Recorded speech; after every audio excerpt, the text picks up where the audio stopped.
I'll kick it off right now. So I want to welcome everyone to the United Alliance virtual conversation and advocacy conversation with Shannon McGahn. So it's and Danielle Scoggins, the power behind Realtor advocacy.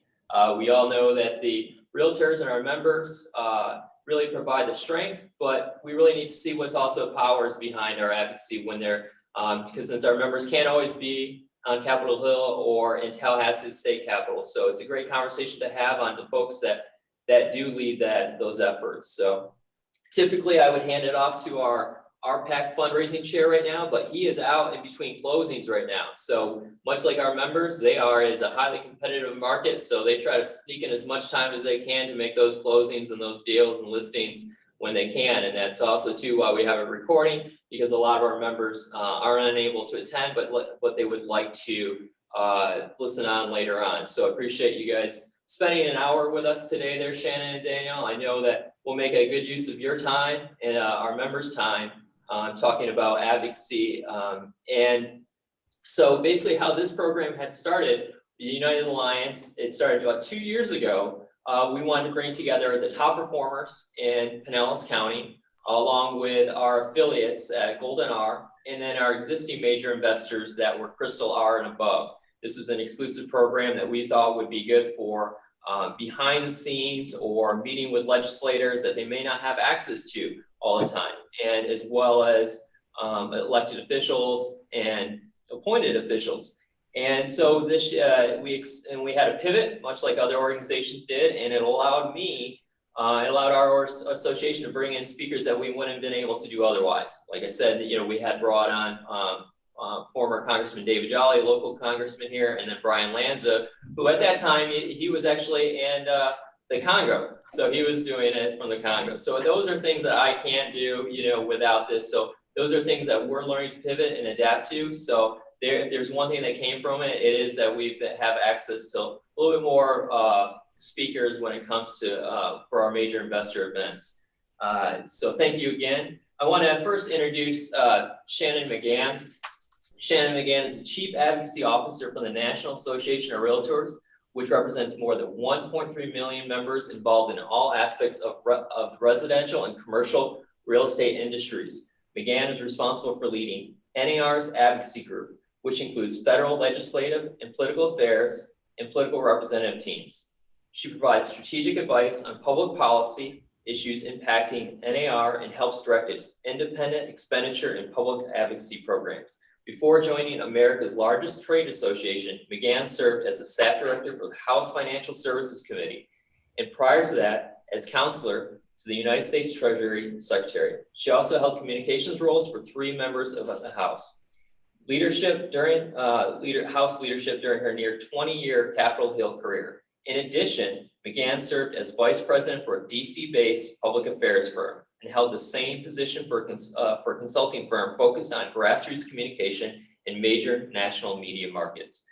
As the first woman to hold the chief advocacy officer position in NAR's 112-year history, McGahn brings with her nearly 2 decades of experience working with or for the legislative and executive branches of the U.S. government.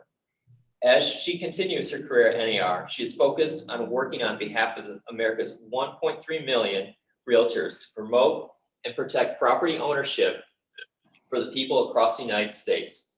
McGahn earned her BA in history from the George Washington University. As a native of Westerville, Ohio, she currently resides in Potomac, Maryland, with her husband and 2 sons. Now, I'd like to introduce Danielle Scoggins, who many of you guys have met through at Great American Realtor Days or at different realtor events in Orlando. Danielle Scoggins joined the Florida Realtors in 2015 with over 15 years of experience in government affairs. As the Vice President of Public Policy, Danielle manages the Government Affairs team and the Realtor Political Action Committee. Danielle also serves as the staff liaison to the Florida Realtors Public Policy, State and Local Taxation, and Attainable Workforce Housing Committees. That's a handful there. Danielle also serves as a member of the State and Local Issues Policy Committee and the GAD Advisory Committee with the National Association of Realtors. Previously, Danielle was the Director of Legislative and Cabinet Services for the Florida Department of Revenue. In this capacity, She was responsible for advocating for the department's legislative priorities and working with members of the Florida cabinet. Before joining the Florida Department of Revenue, Danielle served in multiple leadership roles within the state government as a Deputy Legislative Affairs Director for the Executive Office of the Governor and Policy Chief in the Office of Policy and Budget.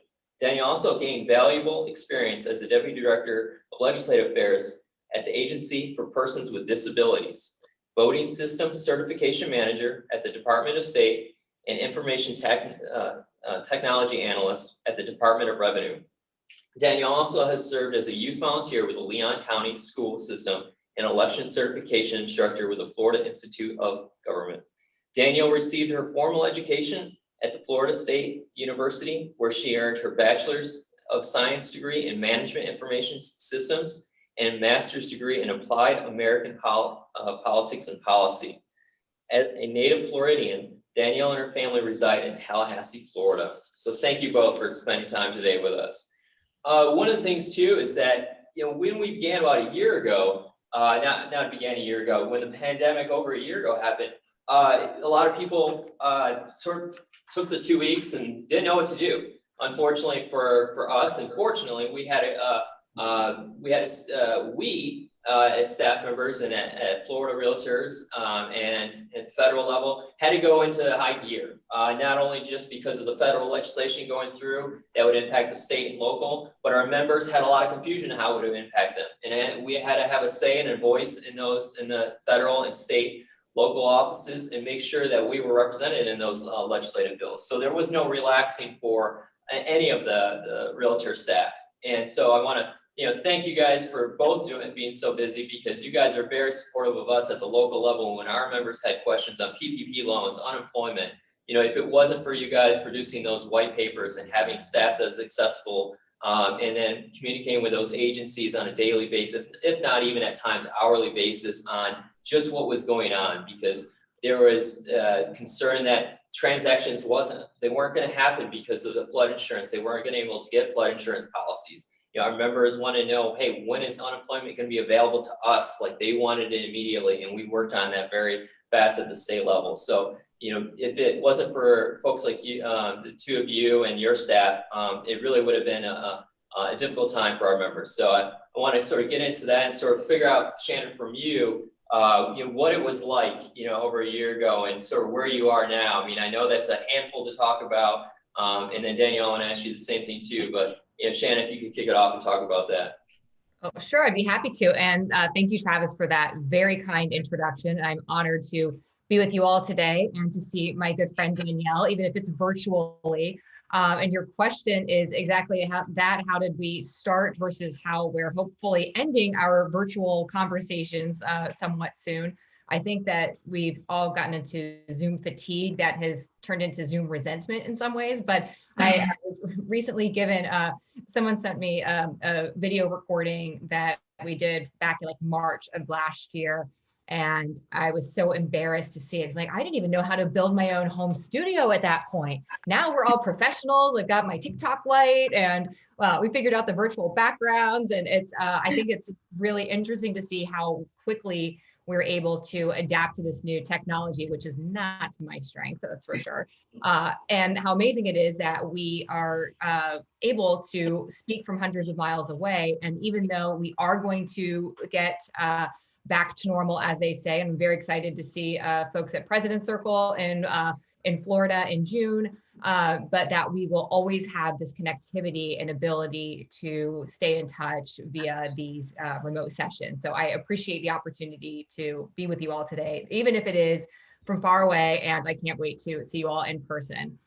So we had to, back in March, where CEO Bob Goldberg, he is a visionary. He saw what was going on with the state of the pandemic and what other organizations and corporations were doing, and instituted a kind of a work from home for 24, 48 hours to make sure that the staff had all of the resources that we would need in case we couldn't go back into the office. And it worked. There are a few hiccups here and there, but we had all those resources. Everybody figured out how to download Zoom. I think we had Blue Jeans back then. There were so many different portals to use. And we haven't been back in the office, for a few meetings here and there, but because of the shutdown orders in DC. And so it turned out to work very well in our favor to get those things off the ground and running in early March, mid-March. I think that was when that was. So now we went from that into a full-on virtual mid-year meeting where we went from the normal 10,000 realtors coming into DC and getting in line in the Rayburn cafeteria for their salad and cheeseburger options to doing it fully virtually in just a matter of weeks, where 30,000 realtors participated. So we were prepared when it comes to the mid-year meetings this year to follow a similar template. It went very well. For those of you who participated, I would love to hear your thoughts on it. It feels like we spread it out, so it's been weeks of mid-year meetings, but when it comes to the advocacy portion of it, we're just getting started. So since we don't have the ability to go room to room in the House and Senate office buildings and have these meetings with the federal political coordinators and others who are in town, we do it Zoom to Zoom and have to schedule these over the course of several weeks because you're working around the congressional calendar and availability when members of Congress are in their district. There are some in-person meetings that can happen depending on the district. And, I've been down to Florida a couple of times for meetings and events that have included elected officials, and everyone is socially distant, very safe, wearing masks. And it's so far everything has worked out really well, which gives us a great hope that we can get back to normal pretty soon. So we aren't using just those mid-year meetings for those Hill contacts. So they occur over, like I said, several weeks. Our federal political coordinators have already made 650 contacts and held over 400 meetings in the virtual environment this year. And so we've met with 100% of the new members of Congress. These have been meet and greets that have been both in person and virtually. And we expect that our FPCs will engage in an additional 500 or more Hill meetings between now and the end of June, which is the time period that we're looking for our 2021 legislative priorities. So I think one of the great things that we've learned throughout this process is that there's always going to be some sort of hybrid model and ability to connect. Just like we are right now, we can do that with members of Congress.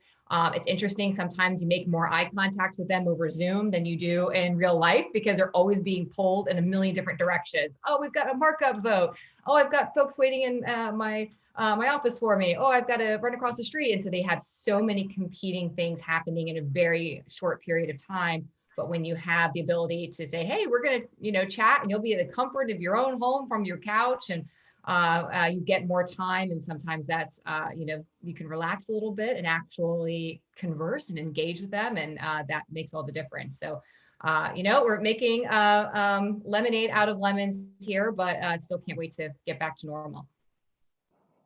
And Daniel, I forgot to also recognize you for being a Golden Hour President's Circle member. So I appreciate that. So I know you stepped up for that this year, and maybe it was last year, but appreciate that very much. But talk about what you guys did and your staff did during the last March, and also how you learned to adapt for GUARD, this year as well. Yeah, absolutely. Well, thank you again for inviting me to speak. I actually spoke 2 years ago. I believe it was the original Uniting of the Lions event, and it was such a great event. There was a member of Congress there. You had your local property appraiser there, and so I was honored to be included, and I'm honored to be here with you again today. Yeah, I think back, for those of you who've participated in our public policy committee meetings virtually, you've heard me go through this timeline where February 2nd of 2020 was the Super Bowl. Great American Realtor Days took place here in Tallahassee in person, February 3rd, 4th, and 5th. Session was supposed to end in 2020 on March 13th, but the last week of session, all of a sudden, for me, and our staff, it became very real because the entire Capitol had to be immediately evacuated. what had happened is that one of the members of the Florida House had traveled to DC actually for an event and was notified he came in contact with someone who tested positive for COVID. And so he had been in the chamber with his fellow members of the House. And so they immediately cleared the Capitol. And so it really became real. We knew that something obviously big was happening. Session extended for a week, and that was March 19th. And then in those next 2 weeks, Governor DeSantis started issuing notices and executive orders, closing bars, closing restaurants, closing down certain things. And we had only 2 weeks where the state and the real estate industry, where it was uncertain as far as whether or not we were going to be deemed essential. But we were very excited, again, working with our fellow NAR staff as they were working with the members of Congress and Department of Homeland Security. We were able to get real estate and related services, that's title, lending, appraisals, et cetera, deemed essential services in the state of Florida. That's April 1st of last year. Fast forward, more than 12 months, right? Now we're May 20th, but fast forward, our members had been able to pivot to that virtual environment, but still operate. And, you know, one of the things that we said as we were talking to our elected officials is, if you want people to stay safe at home, they need a home to stay safe in. So we really felt like that message resonated and was heard. So again, moving forward, we pivoted to a virtual environment with legislative committee weeks in January and February of this year. Our state capitol was closed, except for, or unless you were invited by a member of the House or Senate, or unless you had a meeting with the governor or a member of the cabinet. So we did, you know, we all pivoted to Zoom, having Zoom meetings all of the time. One of the benefits of this virtual environment is I get to speak to and be in 5 different places in the same day. I can be in Tampa and Miami and Pinellas and Jacksonville. And so all from your office here in Tallahassee. So that's been a benefit there. But I really wanted to highlight all of the work that we did. Again, local boards were working with their local governments as they were adopting ordinances. We were working here at the state level with Governor DeSantis and members of the cabinet, and then also our NAR staff working with our federal partners. And so that really shows the strength of the local, state, and federal partnership that we have with our association. This session was different. Again, as I mentioned, we weren't allowed to be in the state capitol. We did go several times and testify in front of committee, but for instance, Shannon may think this is funny. When you testified in front of a Senate committee, you had to go to our Civic Center and testify via Zoom, but you couldn't see the members of the Senate. And so you just see yourself on a screen and you're speaking about, you know, Senate Bill 72. So it was different, but we adapted. We have 160 members of the House and Senate. Therefore, we have 160 Realtor key contacts. Several of them are from your board there. And so we had Zoom meetings with our legislators for Great American Realtor Days, virtual talking points cards versus having our printed materials and things like that. So as an organization, I feel like we did an excellent job of pivoting, working our bills through the legislative process, and then dealing with the challenges of, you know, this virtual environment and not being able to be in a physical office with someone and have a meeting. Well, thanks a lot for that. Oh, yeah. And I have to give kudos to Andy Gonzalez on your staff. I was lighting up his phone probably and text messaging probably every day about unemployment, and as well as some of your staff on PPP. And we hosted a Zoom, multiple ones for PPP loans as well as unemployment.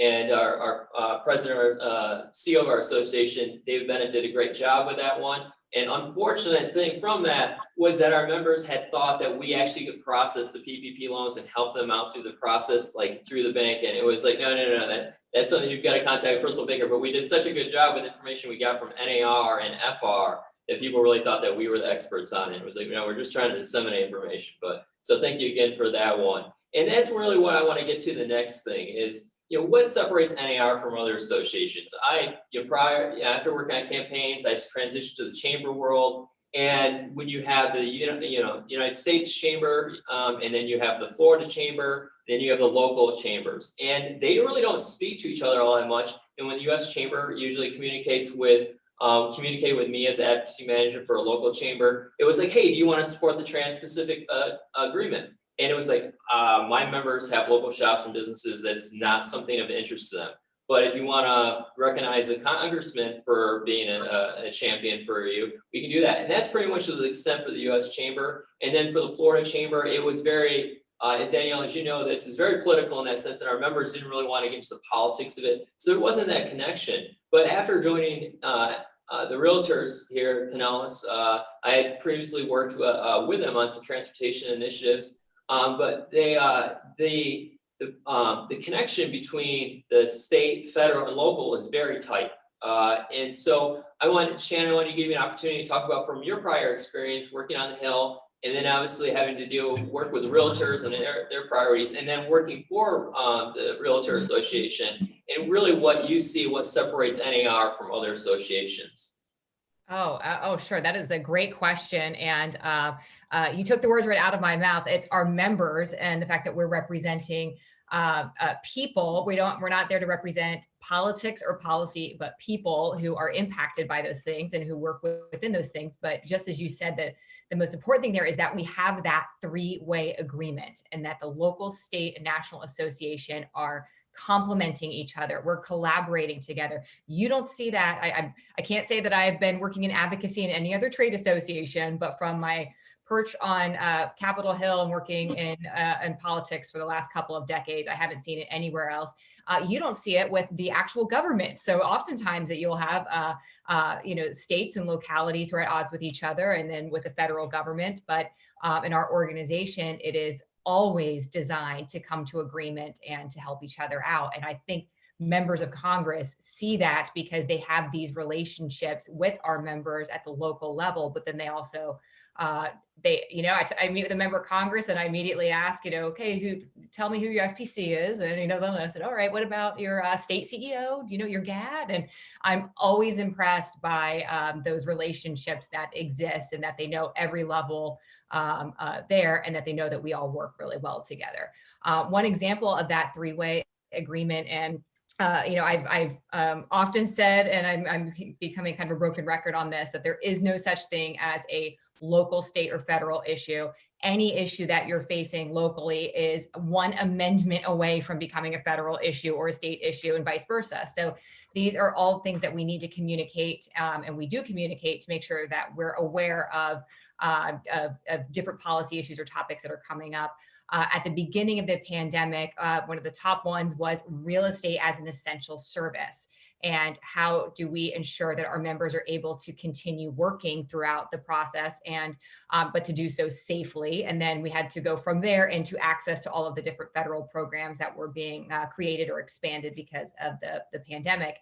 And that was Joe Ventrone, who was then running our policy department there. And he's since retired, but I can guarantee you that he's not retired enough to stop texting me at 7 a.m. each morning. He is still fully on the clock and very active, but he was working with his contacts at the Department of Homeland Security and ensuring that they had all the information for why that real estate should be designated an essential service, but Homeland Security only offers that up as a recommendation. It's a template. It doesn't mean that it actually happens at the state level, or in some cases, even the county by county level. So we worked with all of the state associations, all the AEs. We were doing regular calls through Katie Johnson and through Bill Malkasian, and just ensuring that all of the talking points were there to fight every single state and even some localities. Pennsylvania was the last holdout, and it took some time. We even worked on an issues mobilization campaign, and we had just an education campaign to make sure that folks knew that, just like Danielle said, that if people need to be able to stay in their homes, and you could be in the middle of a transaction, you could have been waiting to close on your home, and this could be something that is disrupting that process. So we were able to win at that level, and then the rest of it, all the other programs and things, is something that we just had to continually communicate to know how our realtor members would be impacted. And also, importantly, how consumers and the industry as a whole would be impacted, because we are the de facto trade association for anybody who has an interest in property ownership. So all of those working together meant that we had one of the most successful advocacy years. Not that we would have wanted to go through a pandemic, but we at least knew the process, and through the three-way agreement and the work of our members, how to ensure that we were getting that message across. And Danielle, obviously, you've been working in Tallahassee for a long time as well, just as Shannon had been working in DC for a long time. And I want to know, what you've seen. I mean, obviously, when we have the Great American Realtor Days and we block off the street, everyone knows, oh, the realtors are in town. Oh, it's fun times now. This is great. And we have people crash it from other associations. So I know there's some jealousy involved in that. So if you could talk about what separates, FR from other associations as well, that'd be great. And obviously Shannon talked about the three-way agreement, but. Yeah, absolutely. And, when we have Great American Realtor Days, I'll be asked by members of the legislature, they'll say, hey, Danielle, when are your people coming to town? So, they call realtors my people, which is endearing. I love it. And so it is a good mix of, again, we have major investor reception, we have the block party, but the most important piece is that we come together. We have a legislative key contact briefing, we have a legislative policy issues briefing, and then, boards go to the Capitol and meet with their elected officials. So it's very important that they hear directly from us. And again, this year we did it via Zoom, but hopefully in the future we return back to normal, so to speak, and have an in-person Great American Realtor Days. And just so everybody knows the kind of the scope of our membership here, many of you are aware we have over 200,000 Realtor members with Florida Realtors. And so that's a huge base. And we had we had over 800 Realtor members come to Great American Realtor Days in 2020. So that's a huge presence at the state capitol. And again, we're respected and it's noticed. Talking about the pandemic and the transition that we had there, we were very fortunate in Florida to not only be able to codify essentially through the executive order the work that NAR had done with the recommendation Shannon mentioned with the Department of Homeland Security guidance, but not only doing that, but we were in great posture because we had already passed the remote online notarization bill the previous year. So we passed that legislation in 2019. It was signed into law and it became effective January 1, 2020. That gave us the structure in place in order to continue to operate remotely and have closings and things like that. And so we were in a very good shape. We as in the Florida Realtors, were very close with our fellow GADs in other states. We shared our bill language. We shared some of our tips, our talking points and things like that with other states as they were working feverishly in order to pass similar legislation in their state to be able to have online remote notarization. And so that's just an example of work. It took us several years to pass that bill, and so many groups were involved: the Florida Bankers Association, the Florida Land Title Association, et cetera, were involved in working on that piece of legislation. So we were very proud to pass it. And then again, it helped our members when we're going into a global pandemic. I will say that, talking about different things of how we all had to pivot. Travis, you mentioned unemployment compensation. All of a sudden, our state independent contractors previously to the federal legislation that was passed and signed into law in March, independent contractors were not eligible to receive unemployment compensation in our state. And so that wasn't something that is a policy or procedures that we were involved in previously, but we had to quickly pivot and learn about unemployment compensation, work directly with the Department of Economic Opportunity, the Department of Revenue, and the other entities that implemented that, and then be able to communicate with our members, right? Not just for individuals and boards that needed help and AEs and GADs, but our legal hotline. Our attorneys on the legal hotline had to become well-versed in the programs and how to apply and everything like that. And so again, that's just a couple of examples of we're proud. Our advocacy efforts continue, even though, so session just ended, the 2021 session ended April 30th. We went directly into NAR mid-year meetings, as you know, and then special session A just started this past Monday. About an hour ago, they concluded special session A on gaming and ratifying a gaming compact. But there's so much that happens at the state capitol and how we advocate for our members. with things that are happening. And even though we're not involved in special session A, it was very limited call. We're still meeting with legislators as they're here in town, especially now the Capitol just opened back up. So we're slowly and surely seeing a transition back to a more in-person, safe environment in order to advocate.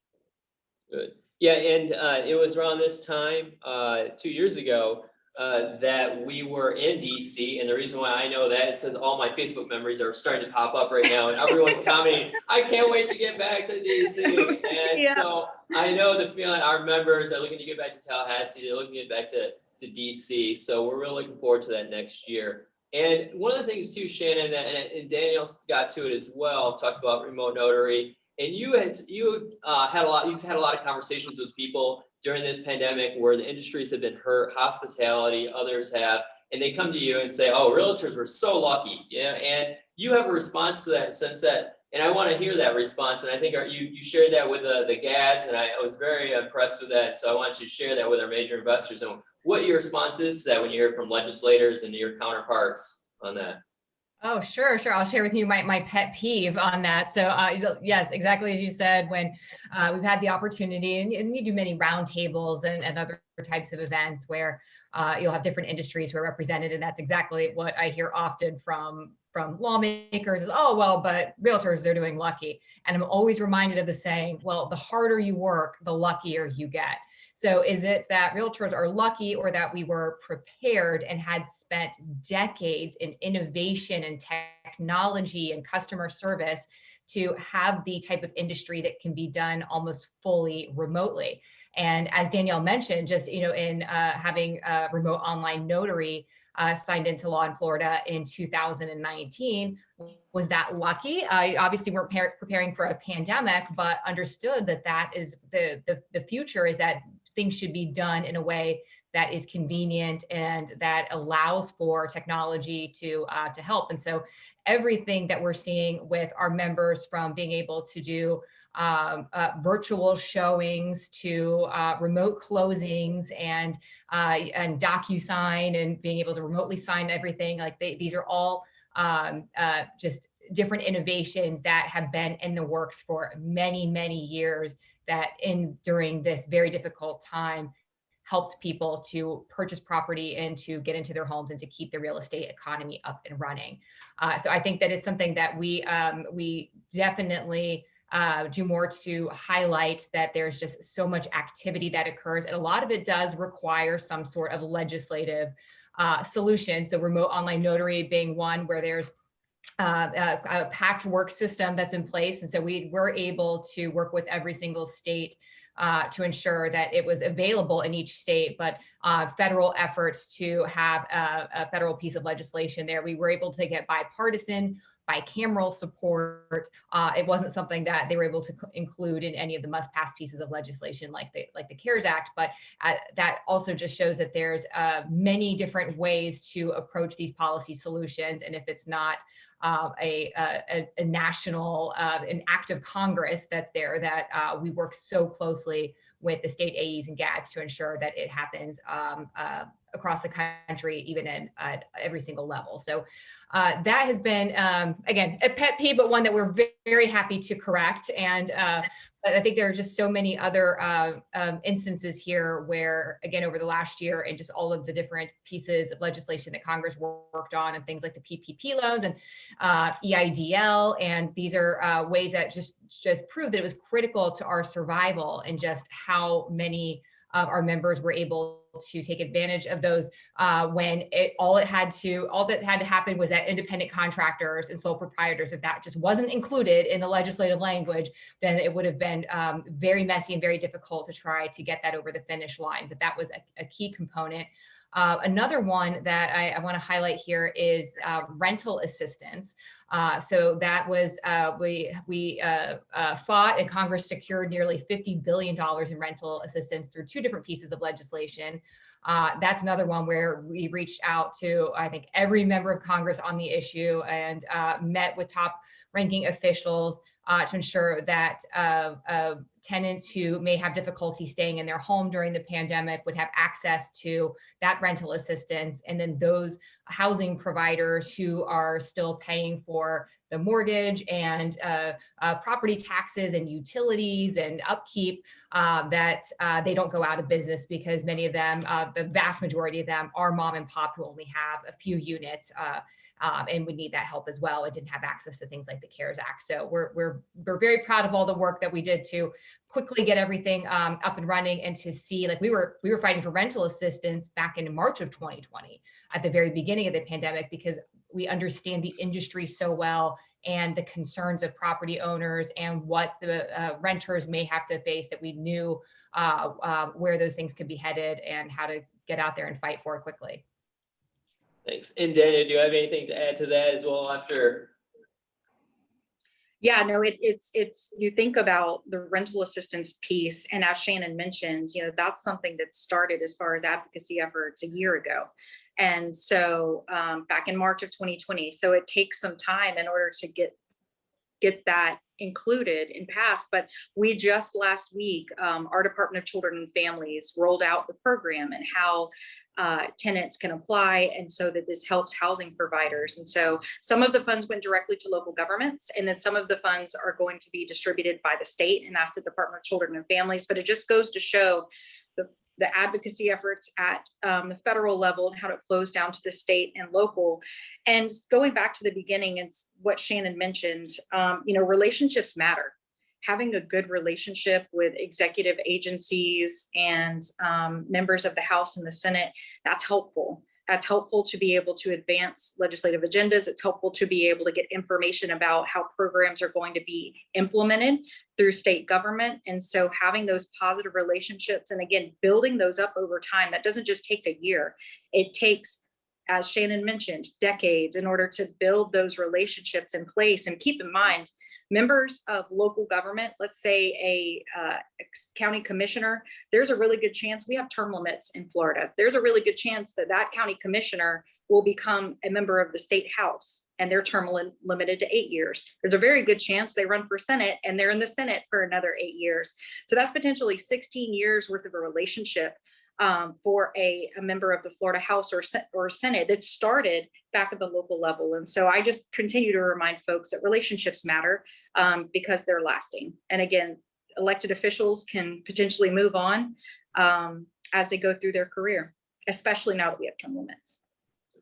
Thank you. Yeah, next thing goes other ways. It seems like in Florida, when I was out in California and Michigan, that was progression. You went from local level up to state and federal. But it seems like now it's state to local, especially here in Pinellas County, where we have, I believe, 3 or 4 members that came from actually the state house. And so that's been it's been unusual for me, but it is one of the jobs that state legislators want here apparently in the county. So so she says they don't have to travel 5 hours to Tallahassee, so it works out well. You're right. Well, and then, members of Congress as well, just south of where you guys are a little bit, Naples, Congressman Byron Donalds, he started in the state house. He was going to be running for Senator Passidomo's seat, but instead there was a vacancy in that congressional seat. And so he ran, and now he's a member of Congress. So again, it flows up. And as you mentioned, some folks resign. Actually, several members of the state house are resigning to run for local office now. So that opens up their seats.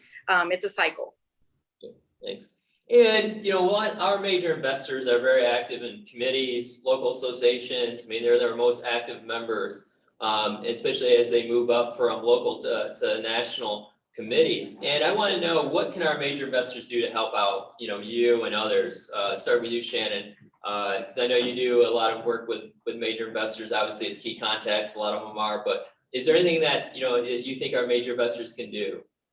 Oh, absolutely. And so the role of advocacy, which is a huge component of what NAR does, is to support the policies and the policy makers who support you, and major investors through our political programming, which is I would argue that our political programs are the best of the best when it comes to any trade association or DC organization.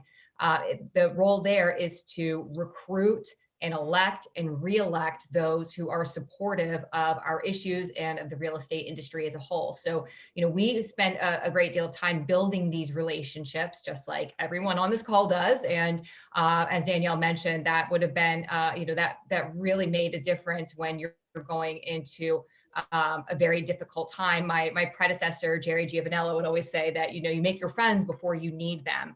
And there is no organization that is better at doing that because oftentimes these relationships start at the local level, but hearing you guys talk, then maybe they need to start at the national level and then they move to local, but it doesn't matter which way it goes. The relationships are still incredibly important and they're the same. And so when we know someone who has been a Realtor champion is running for another office or running for reelection, and, our major investors are the ones putting those political resources behind it. And so we are grateful for your leadership there and for your support. I'm going to transition a little bit from major investor to just as Realtor members who are active and engaged and care deeply about these issues and about the leadership in our country, that we have some pretty big fights in front of us. And we're going to need a lot of help. So we're looking right now. I know that we're always kind of guilty of putting the urgent in front of the important, and that we have many advocacy priorities for this year that I would love to talk about, but the urgent one is over taxes. So we are very supportive of an infrastructure plan that covers roads and bridges and even social infrastructure and the things that President Biden is discussing, covering things like education and healthcare. But there are some serious concerns about the ways to pay for the plan. We don't want to inadvertently harm the very parts of the economy that are doing well right now, and especially when it comes to commercial real estate that is still getting off the ground from the devastating impacts of the pandemic. So there are some pay-fors out there. That's the fancy term that DC uses for here are the things that we would raise or taxes that we would raise. And so those are things like the 1031 like-kind exchange, the capital gains rates, stepped up basis. So these are complicated things, but I'm going to throw in the chat. And if I don't succeed in that, then Danielle and Travis, I know you've got everybody's contact info, but would love it if you could help push out our talking points on this issue. So we can just help educate lawmakers and tell our story about how the real estate economy helps the economy as a whole, and the importance of things like 1031 when it comes to community development and tax fairness. So there are a lot of myths out there about these programs that we debunk. And so I'll put that in the chat. One of the other key activities that we're working on right now is the storytelling aspect of this. Having spent the bulk of my career working on Capitol Hill and taking a lot of meetings from trade associations and advocacy professionals, and I have a pretty good sense of what sticks with you in those meetings and what doesn't. And a policy white paper is great. We need to do that. That is a very important part of the job, so that we can outline all of the potential benefits of a particular policy. And Danielle is much wonkier at this than I am, so she can cover it better than I do. But just as importantly, we need to be able to tell the story of who is impacted. And that is often the thing that a lawmaker will take away from a meeting is, oh, I did not realize that 1031 is used mostly by mom and pop operations, and it's not just large corporations. So I did not realize that $500,000 is a very low cap, because that a $500,000 plus cap would be the types of developments that are really going to bring more jobs into the community and to create economic growth. And so those are the types of things that we need to show, those particular examples and not just hypotheticals. So we have been pushing out a link to collect these stories. We're looking at gathering one in every zip code across the country, where we can show here's something that was 1031 that they may not know was 1031. And it is, I worked at the Treasury Department, and I know 1031, it kind of rolls off our tongues like, oh yeah, everyone knows that. They know about it because of us. I can tell you that, because we've been on top of this issue for many years. This was something that was being considered under the Tax Cut and Jobs Act in 2017. And so this is not something that is new to advocacy to communicate, but it's an incredibly important one, and one in which I hear from members all over the country and all lines of the real estate business to say that this is something that needs to be preserved. So I will go ahead and use this shameless opportunity to plug our Collecting Your Story portal. And I'm going to find this while Danielle talks and throw it in the chat. And hopefully you guys can get it at some point. Thanks. Yeah, that's, Shannon has very good points. Excellent. I agree with you. Having worked for a former governor, I had all kinds of folks coming in asking for this policy item, or for the governor to support this budget item, or, please help us with this or that. And you remember the information that's left behind, we call it leave behinds, policy paper or talking points or summaries are good, but it is those personal stories. If you remember, it was 2017, which seems like a long time ago, but it really wasn't, when we were working on the estoppel bill, very similar to what Shannon mentioned. We did an all-call around the state for estoppel certificates. We needed examples of the abuse and the large fees that were being charged. We had one that was over $1,500 in Broward County, and then we had one that was $800 in Escambia County. And using those examples and to be able to show what was being charged and why there was a need for a cap in state law, that made all the difference. Being able to bring it back to their district and show you, here are 10 stories and 10 examples from your constituents in your district, and it makes a difference. And so please, yes, respond, as Shannon puts that in the chat box. And really, as major investors, is just to be involved, right? Be involved with the board, be involved in the political space, and having those positive relationships. I love you make your friends before you need them. That's exactly right. There have been some legislators that I've called on out of the blue and needed their help with something. And the response most of the time is, I love my local board. Yes, Danielle, I will help you. And so it's very important to have that relationship. But again, it starts over a long period of time. The great part, one of the many great parts about our membership, is that we're so involved in the community. We're involved in Rotaries and our chambers and our EDCs and our affordable housing work groups, and just have those connections in the space, right? That's what we do. We build relationships for our business. It's the same thing in the political realm. So I would just say, continue to build positive relationships with individuals who are already elected or may be running for office. And then, of course, send those personal stories is very important. Thank you for touching on that. Yeah, and when I first started for last week or 2 weeks ago, when we did the virtual meetings and that kept talking about the 1031 like exchanges, I text messaged Joe Farrow, my VP of Public Policy. I'm like, oh, they're going to be asking for videos pretty soon. We've got to start lining up some names. And lo and behold, a week later, they're asking for videos. And I'm like, I called it. so yeah, you guys are on top of the ball on those. And so we're going to be working on videos for you. And we've got some names. So you'll definitely be having those coming from our association, but we're lining those up right now. Sort of figure that one out. So because videos are very important, especially in this day and age with testimonials. So we want to be supportive of that too. And then I just had one question from Nancy Riley, a double Hall of Famer here. So she had asked about you. I know Lawrence Shune talks about it. He does a great job. He's probably one of the best economists, when you can hear about it, he's quoted and everything. But what do you think as far as when it comes to alleviating some of the demand in the market? Is there anything you're hearing about that will help that out from your perspectives and your position? Oh, absolutely. But I first want to say hi, Nancy. Nancy taught me everything I need to know about the RPAC Federal Disbursement Trustees, and did an excellent job of running that committee. This is when I first started with NAR. And so you've got, obviously as a major investor and somebody who has been at that high level within the organization, you guys have some great talent there in Florida. So yes, when it comes to the, some people like to say it, inventory, we focus on the 3 A's of housing. So accessibility, availability, and affordability. And so this kind of falls into the availability of housing.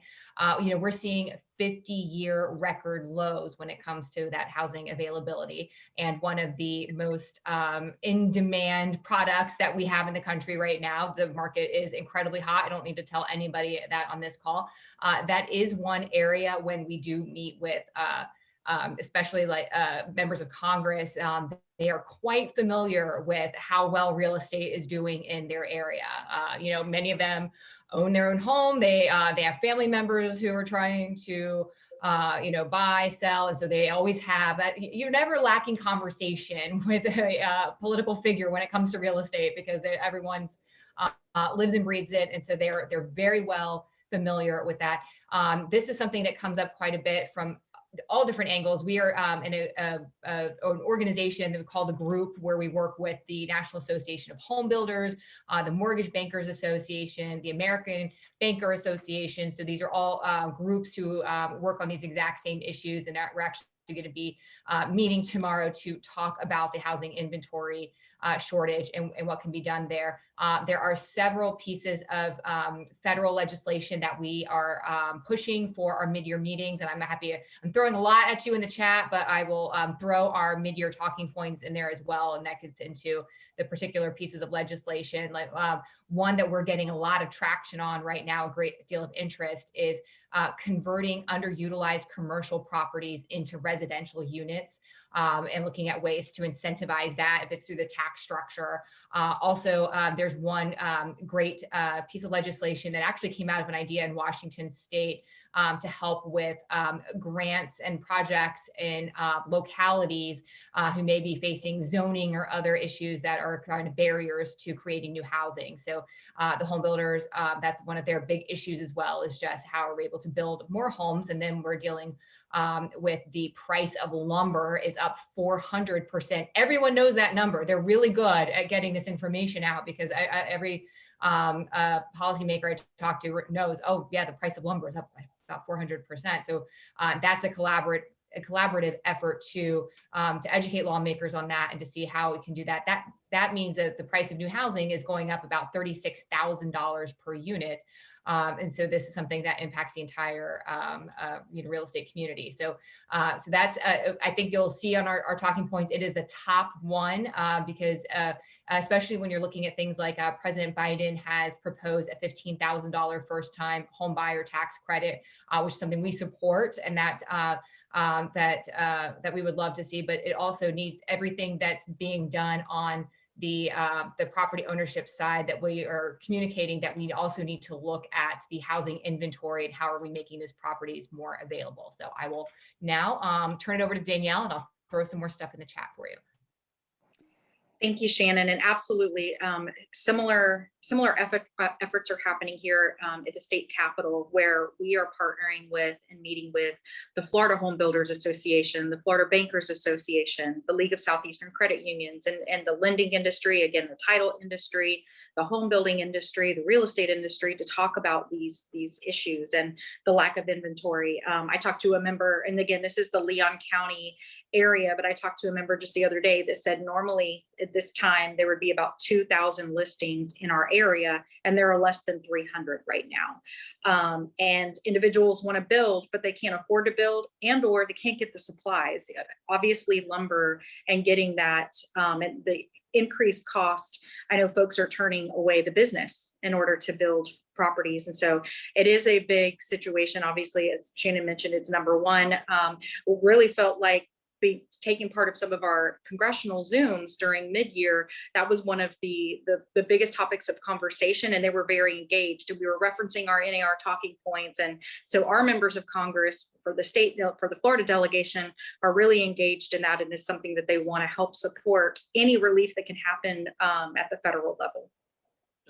Thank you. Yeah, I've been doing a drywall project at my house, and I'll tell you, right across from there at Lowe's is the price is lumber. And I look at that, I'm like, oh no, I'm glad I'm not doing anything doing lumber or plywood right now, because that is extremely expensive right now. So yeah, and we're dealing with that right now with affordable housing projects that are being actually put on hold because of two things, both the price of lumber and construction materials, but also because of the price of value in the properties per unit. They're going to be paying more per property tax. They're actually going to be going back to the state to see if they could change some of the median income to make sure that those projects work, because of just rising property taxes and then construction costs. So yeah, so I appreciate the efforts that you guys put into at the federal and state level on there.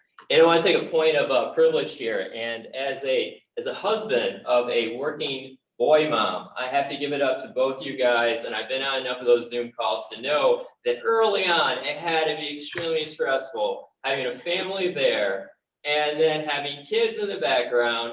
You got virtual classes, and I know that you got to have your act together and you're in front of thousands of members. And so I got to give it up to you, both of you. And I know that you guys don't get recognized enough of that, not just for your work, but also everything that went on for last year. And, like I said, point of privilege as a husband of, having 2 boys and a working mom that definitely had to do all the balancing for that. So thank you. And, if you guys have any insight on that, or you guys want to, talk about that, that's great. But I just want to recognize you for that. So. I have lots of insight on that one, and I appreciate that, Travis. So my boys are 9 and 5, and so I instituted a rule during the pandemic as they were, home fighting all the time while I'm on Zoom after Zoom, is that as long as there is no broken bones, skin, or furniture, I'm okay with it. And they can just go outside as much as possible. It's helpful now that the weather is warm and we're covered in cicadas here in the DC area, but you just learn to just let boys be boys. Well, in August, we have the convention in Orlando for FR, and you come down to that, so it might be a good opportunity to take the boys down here to Disney. I know when we first met, when you first started, you came here and your kids were like, oh, Orlando, Disney, and you're like, not this time. So maybe this time around you can do that. So you reminded me of that, but don't remind them that I didn't bring them on that trip. But next time for sure, that would be fantastic. So, Dan. Yeah, thank you for that, Travis. Yeah, my boys are a little bit older than Shannon's are, but I found that I couldn't handle all 3 of us being on Zooms or team meetings or whatever at the same time. So I converted my back porch to my Zoom room. It was the place that I could know that I wouldn't get interrupted or a glass shattering or somebody yelling at the other one. But it's, we talk about this and we'll look back and there are a lot of lessons learned. And I just told them, it required a lot of patience. And I also became a teacher, which is not my strong suit, I figured out. But it's a lot of togetherness time, and hopefully there will be a lot of lessons that we all learn from it. But yes, boy moms unite. Thank you. And I'd like to also right now, we've got in June 17th, we have a red, white, and blues, so blues music, red wine and white wine, wine tasting and RPAC auction here at CPRO. So June 17th, and we'll have that, and our members our major investors can find that at pinellasrealtor.org/RWB, and then also the auction for our major investors and others. So that's pinellasrealtor.org/auction. So we made it easy. So June 17th, we hope to see you here at Pro for that. And Brian Anderson's invited to that. So he, as well as anyone from FR, if you guys want to attend that one. So I just want to make a shout out to that. Thank you for being generous with your time. I know an hour is a lot for both of you there. I know most of the time when I see you guys, it's like 10 minutes and then you have these GAT briefings. And so I really do appreciate you being able to spend 60 minutes with us here. And I know our members from the chat really appreciate your guys' insight and what you guys are doing. Once again, if there's anything you guys want to close with, let me know, but just want to give you thank you for your time, and thank you for our major investors for attending today. Thank you, Travis. Time flies when you're having fun, and this did not feel like a full hour, that's for sure, but I appreciate the invitation and look forward to seeing you guys in person very soon. Same here. And Shannon, it was so good to see you. Hopefully in person again soon. Thank you to all of the major investors. Investing in your profession and our profession is important, and it makes a difference. And so we look forward to getting back in person soon, and see you in August. Yep, and we have some President Circle members that are signed. That's right. See you in Marco Island. Yes, so, see you in Marco Island. I'm already registered. Yes. So I won't be there. I'm not a President Circle member yet. Hopefully in a couple of years. But no. So I appreciate it. They will see you in Marco Island, and then hopefully in August, and then obviously next year mid-year. So thank you again. I appreciate it. You guys have a great rest of the week. Thank you, Travis. Thanks. Thank you. Bye.